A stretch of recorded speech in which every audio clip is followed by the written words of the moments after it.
Hello tous, c'est Louisa, j'espère que vous allez bien. Vous regardez Meet the Expert, le visio live où des experts te donnent leurs conseils pour que tu puisses réussir ton insertion professionnelle. Aujourd'hui, je reçois Claire qui est producer chez Ubisoft et qui va nous dire comment bien orchestrer un projet. Bonjour Claire, Bonjour Louisa, ça va? ça va et toi? Bah, très bien. Mais alors moi je dis pas producer, je dis productrice. J'ai Ah, un petit productrice. côté, voilà, c'est Voilà mon un petit côté, côté, on travaille bien. francophone féministe. C'est ça, et j'allais te demander une expression canadienne parce qu'on en parlait juste avant, mais je vais pas te la demander. Euh, Bah, justement, le fait de dire productrice et pas producer en France, c'est très québécois. Ah bah écoute, alors on reste un peu au Québec. Alors Claire, aujourd'hui, tu sais, tu vas répondre aux questions des étudiants que nous avons reçus en amont et nous dire comment bien manager un projet et donc être un bon chef d'orchestre. Et pour cela, au regard de ton parcours pro, tu vas pouvoir nous donner des clés, tes conseils et nous dire les étapes incontournables pour une bonne gestion de projet. Est-ce qu'il existe des parcours, types, des études à suivre pour être un bon chef de projet, mais aussi des qualités humaines et techniques pour mener à bien et optimiser son profil. Mais avant cela, chez vous, si vous voulez retrouver davantage de contenu, de tutos, de tips, de conseils sur votre insertion pro ou encore sur des jobs, vous pouvez vous abonner à notre page YouTube ou nous suivre sur notre Insta en tapant jobteaser_fr. Mais avant cela, Claire, est-ce que tu peux nous parler un petit peu de toi et nous parler de ton parcours? Oui, bah, écoute rapidement, donc moi j'ai une vingtaine d'années, d'expérience professionnelle. J'ai fait des études en France, donc j'ai fait, Sciences Po à Grenoble, et après j'ai fait, l'EM Lyon, donc l'école de management de Lyon avec, spécialisation plus en marketing, et finance.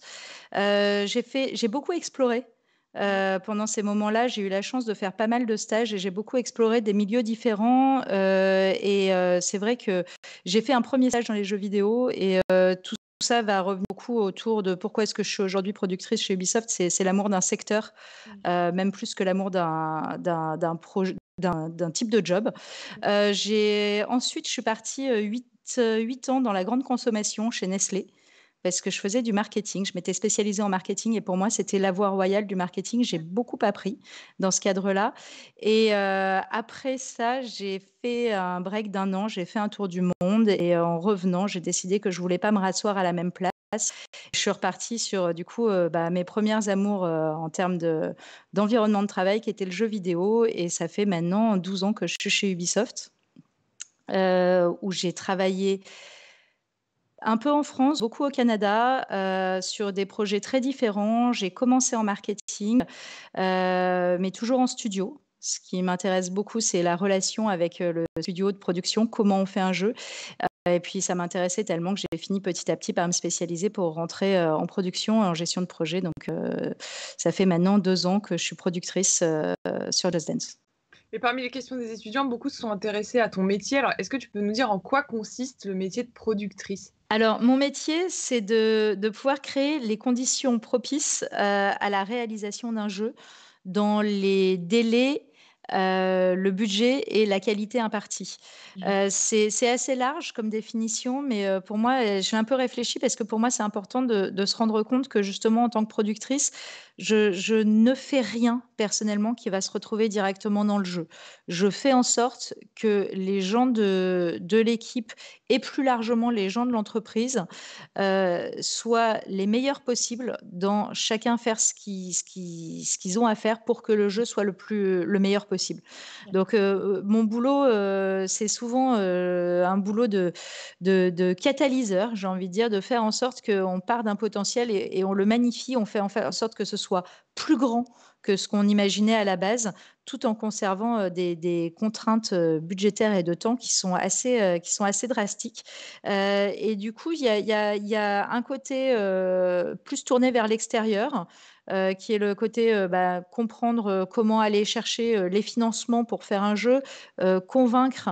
Alors moi, j'ai l'avantage d'être dans une entreprise où les financements viennent tous, de la même poche, qui est notre patron, chez Ubisoft, mais on doit quand même convaincre de la validité d'une idée avant Mmh. de pouvoir la développer. Donc mais on doit aussi convaincre toute l'équipe de commercialisation que ce jeu va faire un carton quand il va se retrouver en magasin. Donc c'est tourné vers l'extérieur de mon équipe de production purement parler et après j'ai toute une partie qui est tournée purement vers l'équipe de production, qui est de faire en sorte de manager des talents très différents les uns des autres, du talent très créatif, enfin tout le monde est très créatif, mais du talent plus du côté technique ou du talent du côté plus artistique. Et au milieu de tout ça, il y a les techniques de gestion de projet, qui pour moi sont plus des techniques que l'intégralité de mon métier. Mon métier est vraiment beaucoup plus large que ce qu'on peut appeler gestion de projet. Et on voit avec ton profil, ton parcours, qu'il n'y a pas finalement une voie royale pour accéder au métier de productrice ou producteur. Selon toi, quelles seraient potentiellement les études à suivre pour faire de la gestion de projet? Alors, en effet, il y a pas une voie royale, pour, devenir producteur ou productrice, on peut se diriger vers là, dès ses études. Alors, par exemple, on peut faire des études, assez généralistes, que ce soit, type école de commerce, ou, type école d'ingénieur, où on va apprendre pas mal des hard skills qui sont nécessaires, en gestion de projet et puis aussi on va apprendre à comprendre les organisations, ce qui est quand Mmh. même quelque chose qui est à la base du métier, c'est la compréhension des organisations. On va aussi avoir des études qui sont un peu plus spécialisées, qui sont des études qui sont plus, dépendantes des secteurs.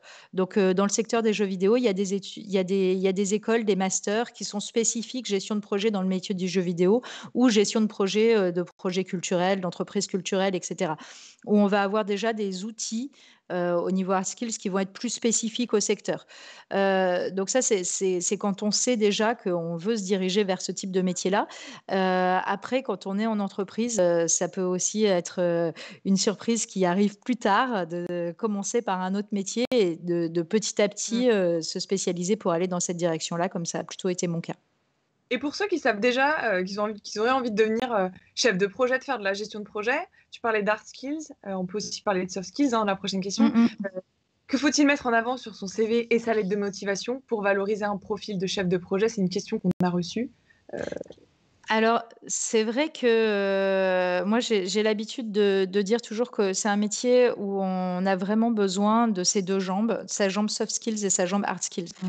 Les hard skills, ça va être toute la partie, connaissance de techniques, de certains logiciels, et cetera. La partie soft skills, ça va être beaucoup plus la capacité à entraîner les gens, Mmh. et des de compréhension, aussi plus organique. Alors sur toute la partie hard skills, mine de rien, c'est assez facile de mettre ça en avant sur son CV, heu, quelles que soient, j'ai envie de dire, les études qu'on a faites et les expériences qu'on a. Parce que les questions de gestion de projet, c'est souvent des elles sont les habiletés de gestion de projet sont souvent cachées dans des expériences, qui peuvent être des expériences, parascolaires ou des expériences des projets personnels sur Ouais. lesquels on a dû, par exemple, je sais pas, créer un court métrage avec des amis. Ça demande nécessairement d'avoir fait des rétro-planning, des attributions de tâches, d'avoir fait Mmh. des retours, des reviews et cetera et à un moment d'avoir, packagé le tout pour pouvoir vendre une idée même si, la vente de l'idée, c'était simplement, réussir à la mettre, sur Vimeo avec, un descriptif et cetera. Donc toutes ces notions-là, il y a beaucoup souvent de personnes qui se disent: «Mais j'ai pas les bonnes études, j'ai pas les bonnes expériences». Ouais. En fait, je vous encourage vraiment à aller chercher les expériences qui sont pertinentes. Il y en a souvent plus que ce qu'on croit. Des expériences où on peut montrer des compétences de gestion de projet. Après pour ce qui est des soft skills, c'est plus difficile à faire passer dans un CV. En revanche, au moment où vous arrivez en entretien, c'est vrai que nous, on va chercher certains soft skills qui sont quand même importants. On Il y va en a qui font la chercher différence pour toi? Il y a des soft skills qui font la différence? oui, on est sur des métiers où il faut des grandes capacités d'écoute, OK. des grandes capacités, de i les le producteur ou la productrice doit être quelqu'un qui a du leadership, mais Mmh. qui doit pas, prendre tout l'espace. Donc c'est-à-dire qu'on doit être la personne qui va permettre à d'autres de briller, et c'est du coup quelque chose qu'on va aussi chercher, c'est la capacité de la personne en face de nous à aller chercher chez l'autre quel va Mmh. être son besoin et quel va être son motivateur. Donc cette, intelligence émotionnelle, quelque chose qui va être très, très important dans les soft skills pour pouvoir entraîner les personnes avec qui on travaille. Tu disais que c'est difficile de mettre en avant ces soft skills sur un CV. Euh, est-ce- Comment est-ce que tu recommandes pour toi quelle est la meilleure façon de restituer ces soft skills sur un CV? Est-ce que c'est tout bêtement de mettre un hashtag esprit d'équipe, humilité comment est-ce Alors, que toi tu recommandes? Enfin, qu'est-ce c'est que toi... vrai qu'il y a toujours dans les CV le petit chapeau où on Ouais. peut dire ce qu'on veut, enfin nos ambitions, nos objectifs, etc. Et c'est quelque chose où on peut quand même faire passer on peut faire passer justement du soft skill, on peut faire passer c'est presque de l'émotion, mais on peut Mm. travailler un peu sur ce chapeau-là Ouais. pour faire passer aussi sa personnalité et la manière dont on envisage les choses. Le fait d'insister sur, en effet, l'esprit d'équipe, sur la capacité à faire travailler des équipes pluridisciplinaires, etc. C'est des choses qu'on peut mettre en avant à cet endroit-là. Est-ce que toi tu as déjà eu des profils qui ont tout de suite fait une différence par rapport aux autres candidats? Est-ce que tu as des Oui, exemples? oui, tout à Ouais. fait. C'est quelque chose qui est intéressant. J'ai dans mon équipe quelqu'un qui, à la base, n'était pas dans le métier directement de gestion de projet. Alors, elle travaillait déjà dans les jeux vidéo et elle travaillait sur un métier un peu connexe qui était le métier de la localisation. On cherchait une AP, donc associée de producteur, dans l'équipe. Et c'est vrai qu'elle a été capable, dès les entretiens, de nous montrer qu'en effet, il y avait certains hard skills qu'elle ne maîtrisait pas parce qu'elle ne les avait pas encore appris, mais qu'en revanche, sa capacité à mobiliser les gens autour d'elle, à les écouter, à les comprendre, tout en gardant le cap, la direction sur laquelle il fallait aller, etc. Elle nous l'a démontré très très bien en entretien et on a décidé d'y aller, même si sa composante hard skills n'était pas forcément la meilleure des différents candidats qu'on avait pu voir sur ce round-là. Donc, il faut recycler ces anciennes missions et les Tout à adapter fait, au poste tout sur à lequel fait. on veut postuler. Une question plus pratique sur la gestion de projet, c'était la question qu'on a reçue. Quelles sont les étapes incontournables pour bien gérer un projet? Est-ce qu'il existe des étapes types qu'on peut appliquer à tout projet? Alors, oui, et en même temps, non. C'est-à-dire que oui, mais c'est quelque chose qui est important, c'est que oui, pour la gestion de projet, il y a des étapes. Et une des étapes essentielles, c'est de réussir à garder de la latitude pour ne Mhm. pas suivre ces étapes. C'est-à-dire que ça fait partie intégrante du métier de productrice de réviser et d'être dans l'adaptabilité permanente tout en gardant un cap. Et du coup, quelque chose sur lequel j'insiste énormément, c'est que quelle que soit la manière dont on conçoit sa gestion de projet, il faut toujours remonter aux objectifs. Mhm. Comprendre avant tout les objectifs dans lesquels on va travailler, pour lesquels on va travailler. Et ensuite, en effet, il faut rentrer dans la période à partir des objectifs, je fais mon plan macro, donc le macro planning, je fais du breakdown de tâches, etc. Je descends du plus en plus micro pour pouvoir comprendre exactement ce qu'il y a à faire. Et à partir de là, je fais les estimations, bien sûr, tout ça avec les experts qui sont concernés, hein, parce qu'une fois de plus, c'est pas moi qui sais le faire. Donc, je fais ça et je fais faire ça avec les experts concernés.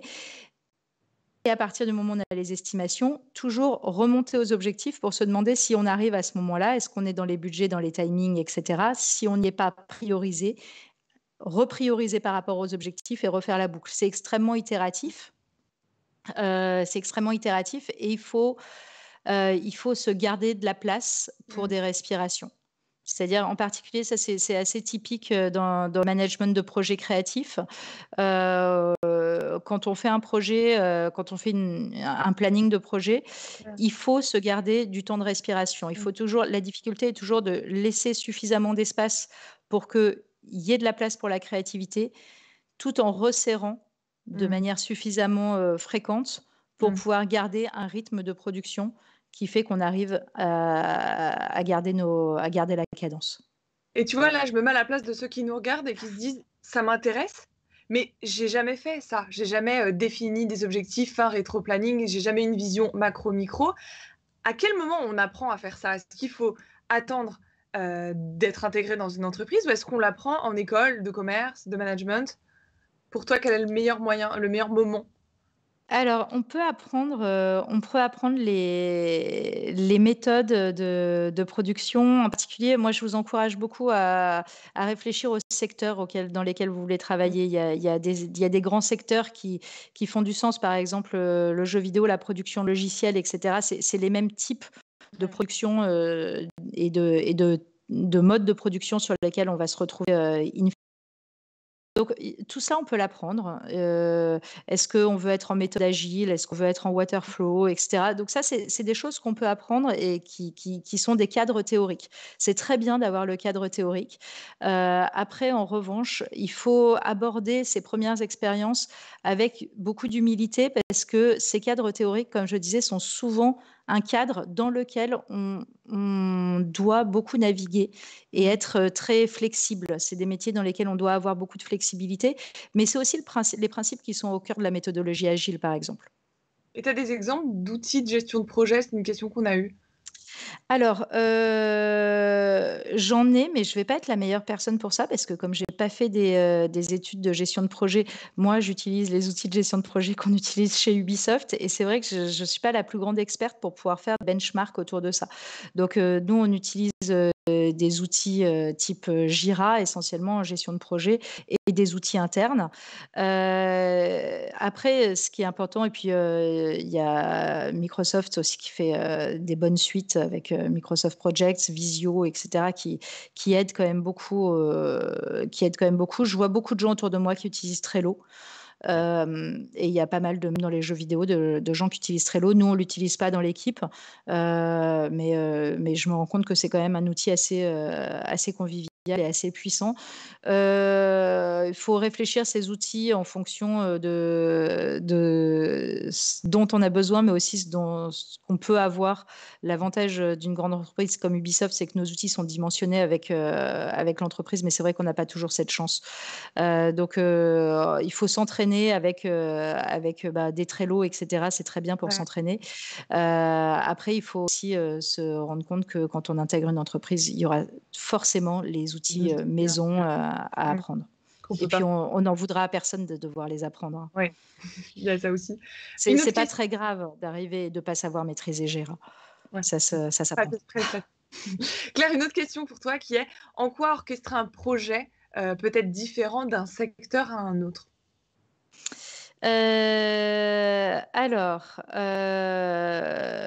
c'est ben, les objectifs vont être différents, et les cultures, les manières de fonctionner vont être différents.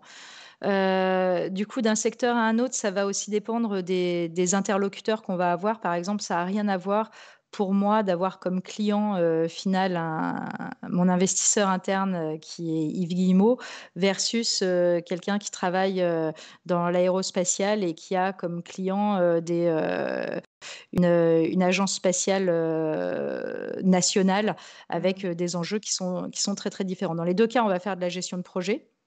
Ouais. Mais au final, à la fois la l'attitude, la précision et la manière de faire du reporting, par exemple, va être très différente. Mm. Donc, il faut vraiment savoir quels sont les objectifs et les attendus Mm. de ce que, en particulier, les investisseurs, les ayants droit, etc., attendent de nous pour pouvoir calibrer en fonction. Et quand on fait de la gestion, de la chefferie de projet, bah, on peut soit être sur un projet type, soit manager des équipes. Alors pour toi, et c'est encore une autre question, Mmh. comment manager des personnes au sein de différentes équipes? Alors, le management, enfin pour moi, c'est la grande composante, de la gestion de projet, c'est quelque chose d'ailleurs, tu vois, on n'en a pas parlé tout à l'heure, mais c'est quelque chose qu'on peut apprendre aussi en école avant. C'est toute la dimension, management ressources humaines. C'est, quelque chose qui est très présent dans les études d'école de commerce et moi, je me rends compte que j'y avais pas forcément prêté suffisamment attention à l'époque et maintenant je regrette un petit peu. Mais ouais, du coup, le management, j'encourage. On a l'impression que c'est simplement s'occuper des gens, entre guillemets, mais en fait, c'est un vrai métier d'être manager. Donc, pareil, là-dessus, il y a quand même il y a beaucoup de ressources pour apprendre le management, apprendre à faire en sorte de cadrer, de faire des objectifs, de savoir faire des feedbacks, de manager avec courage, de faire avancer les gens et de faire ressortir le plein potentiel de chacun. C'est pas simplement du ressenti, de l'intuition, c'est aussi des choses qui s'apprennent. Donc il y a des formations, il y a des cours, il y a des livres autour de ça. Et pareil, c'est aussi très dépendant des types de métiers qu'on manage. Et une des difficultés du métier de productrice, c'est de devoir manager des gens avec des profils extrêmement différents. C'est aussi sa richesse. C'est personnellement ce que je préfère dans l'histoire. T'es d'accord pour dire qu'il ne faut pas être juste manager pour gagner en compétences, gagner peut-être en salaire ou en grade, mais que manager, c'est vraiment une réelle responsabilité puisqu'on a au quotidien, entre guillemets, le travail, la vie de travail des gens entre nos mains. Enfin, je me mets Alors, manager. c'est une responsabilité, c'est quelque chose qu'il faut avoir envie de faire. Il y a beaucoup d'entreprises où il y a 2 axes de développement quand on gagne en expérience. On peut partir soit sur une voie expert, soit sur une voie manager. Et c'est vrai que il faut savoir, il faut se connaître pour savoir si on veut plutôt aller dans une direction ou dans l'autre. Le management, c'est quelque chose qui est très demandant parce qu'en effet, c'est beaucoup de responsabilités. C'est de la responsabilité pour faire en sorte que nos collaborateurs se développent, il faut pouvoir faire en sorte qu'ils aient envie de continuer à progresser, il faut les inspirer. Et en même temps, c'est pas quelque chose qui... si on n'y consacre pas suffisamment de temps, c'est un métier. C'est pas simplement gagner en expérience et en salaire, parce qu'en effet, on peut aussi gagner en salaire en étant plus expert. Nous, on a des experts informatiques qui ne managent personne et leur métier est d'être le meilleur techniquement à ce qu'ils font. Et enfin, la dernière question, Claire, pour toi, qui va te demander peut-être un petit peu de recul, c'est quel conseil aurais-tu aimé avoir avant de te lancer dans ta carrière, dans ta carrière? Alors, je pense que ça rejoint cette question de management et puis ce que je disais à l'instant sur les cours de RH en école. Je pense que j'aurais aimé comprendre que justement le management, c'était pas si simple que ça et que c'était quelque chose qui s'apprenait. Et j'aurais aimé du coup porter certainement plus d'attention à toute cette partie de ma formation. J'ai eu la chance par la suite de refaire une formation assez approfondie à HEC Montréal, où je me suis rendu compte que la plupart des éléments que je faisais dans cette formation-là, je les avais déjà abordés en école et qu'en fait, je m'en souvenais pas tant que ça et que finalement, c'était peut-être ça que j'utilisais le plus au quotidien. Et Claire, est-ce que tu recrutes en ce moment? Oui, je recrute en ce moment, je recrute un stagiaire en producing, donc, et je recrute aussi un associate producer plus confirmé, donc avec quelques années d'expérience dans les jeux vidéo, la gestion de projets en logiciel informatique. Et avec tous les bons conseils que tu as donnés, chez vous, si vous êtes intéressé, il suffit de re-regarder le replay et de bien noter dans votre CV tout ce qui a été fait. Claire, un grand merci de nous avoir partagé ton expérience et tes conseils. Mais je vous en prie. Merci beaucoup. Et chez vous, encore une fois, si vous voulez retrouver davantage de contenu, vous pouvez vous abonner à notre page YouTube ou nous suivre sur notre Insta en tapant jobteaser_fr. On se voit très vite pour un nouveau live. Et Claire, encore un grand merci et à très bientôt. Au revoir, Louisa, à bientôt.